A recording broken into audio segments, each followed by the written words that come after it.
Are you looking for a way to improve your art skills?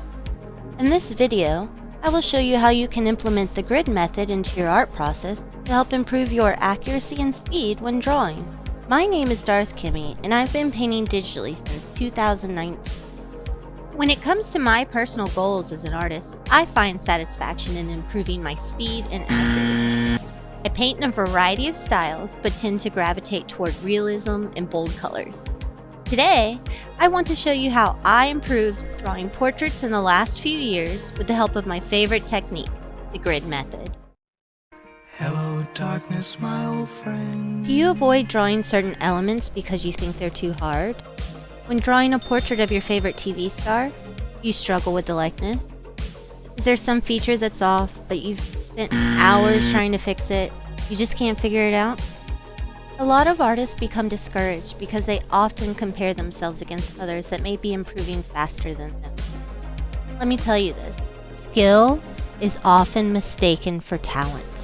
We've all heard it before, practice makes perfect. And although that isn't quite true, practice does make you closer to perfect. I've got some tips I'd like to share that may improve your accuracy and speed. You can work smarter, not harder, and achieve a more accurate image in a shorter amount of time. Grids work really well for portraits and complex objects. Artists that fall into realism category often use grids. The grid method uses intersecting lines as reference points, allowing the artist to break their subject into smaller sections. Grids can aid in placing features on the face, and it is a good way to draw complicated subjects. Famous artists have been known to use the grid method, including M.C. Escher, Leonardo da Vinci, Albert Dürer, Van Gogh, and more recently, Chuck Close.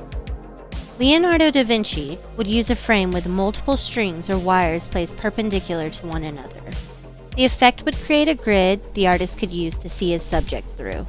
He would replicate the grid by drawing it on his painting. A sight was positioned so Leonardo could maintain his line of sight. Today, this device is known as the Dürer grid.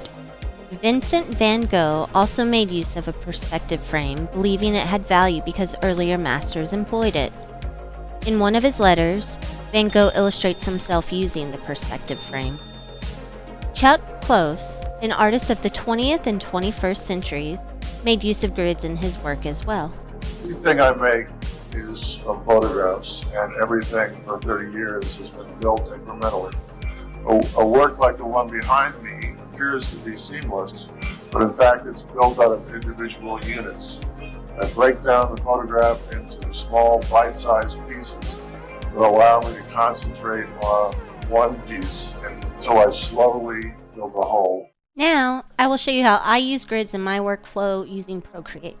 In the description below, I have some images of grids linked in case you are using a different software. First thing we are going to do is create a new canvas. The dimensions you will use are 3,840 pixels for the width, 2,160 pixels for the height. Tap the wrench button on the top left of the screen to open the Actions menu. Tap Canvas and flip the Drawing Guide switch. Now, let's set up the grid. Select Edit Drawing Guide. 2D grid should be selected here. Enter 480 pixels for the grid size. These settings break down the entire area into 8 squares across. Tap the wrench, tap Add, followed by Insert a Photo. And choose a photo you have downloaded on your iPad and align it against the left edge, making sure it does not extend past the 4 squares across. This is going to be my drawing area, so this is where I'll be starting in reference to this. I'll turn off my background by selecting the Layers menu and deselecting Background. Let's adjust the color of the grid by returning to the Actions menu. Procreate allows you to adjust the color and opacity of your grid line. Try to choose a color that is not in the reference and contrasts well with the image. As for the opacity, I tend to lower the opacity once I start drawing the smaller detail.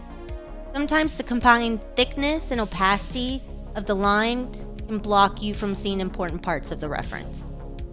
I'm creating a new layer. I'm going to be using my favorite custom brush, which is similar to a round brush. Hey guys, I just wanted to take a second to address something. You may see me using the color picker. This helps speed up my process a bit, and if that's your goal too, great. I do, however, believe color theory is an extremely beneficial tool to add to every artist arsenal. I would not suggest using the color picker unless you are comfortable with color theory. If you'd be interested in a video on this, let me know in the comments. Turn your brush to a larger size. Begin by focusing on your subject's forehead and eye area. Find the corresponding squares and loosely place color.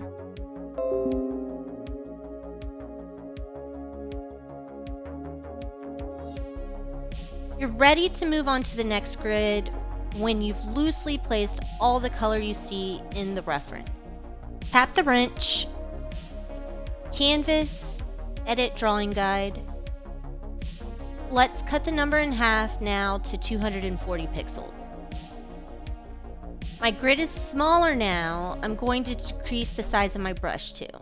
The smaller squares allow me to focus on more detail with less amount to cover. I try to start with the features and work outward, especially if I'm practicing time drawings.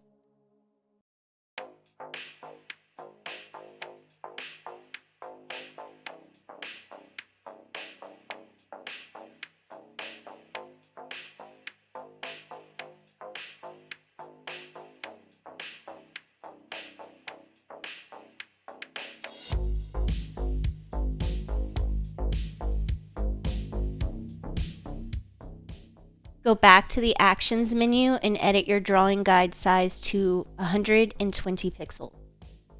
I'm going to lower the opacity of my grid now that I'm beginning to focus on smaller details. I don't want it to interfere too much with what I see from the reference.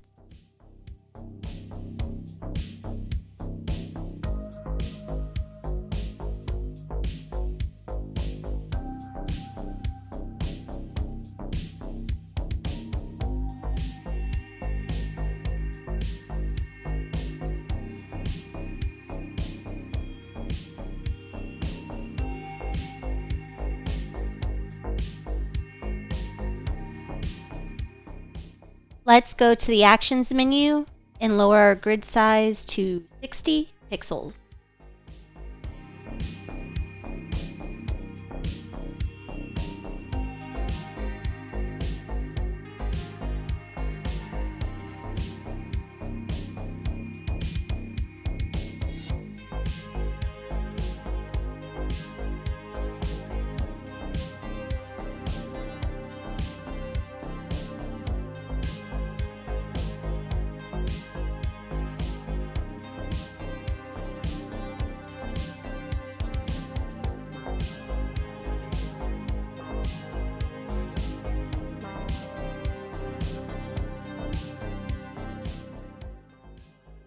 Alright, we are on our final grid adjustment. Enter 30 pixels, then you just add your final touches, and you can consider your work done.